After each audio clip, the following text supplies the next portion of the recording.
Në fakt, unë surprizova kur ju pash në ato ditët e para të protestës. Çfarë ju shtyu të dilni në shesh? Me thënë drejtën, unë në protest, kësa radhe dhe kur kam qenë 16-17 vjeç, kur patarët dhe Indiri Azem Hajdari në Laç, rini ishim edhe ky rast ka qenë.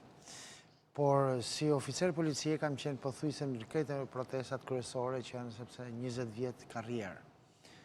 Qofse do më pyesësh nga ana e sigurisë, unë të përgjigjem. Kurse për çfarë më shtyu është thënë holl, është unë kam një detyrim ndaj komunitetit tim. Aty ku jetoj, aty është një shprehje po e them thjesht, nëse je i mirë ta shef hajrin lagja, nëse je pak më i mirë ta shef edhe domethënë pak më e madhe mahalla, nëse je më i mirë ta shef edhe qyteti, ke përzysh.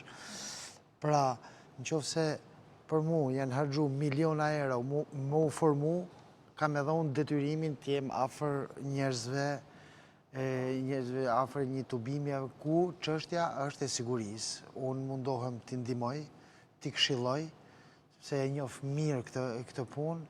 12 herë ky shtet më ka çuar me taksat e këty në Francë, që unë të formohem për menaxhimin e turmave, dhe kësa radhe zoti e desh që t'jem në krahun e protestuesve, sepse e thatë edhe në fjalin shteti thatë ka harxuar miliona euro, ndërkohë ju jeni i papunë. I papunë nuk jam unë, sepse nuk punonin profesionin tuaj.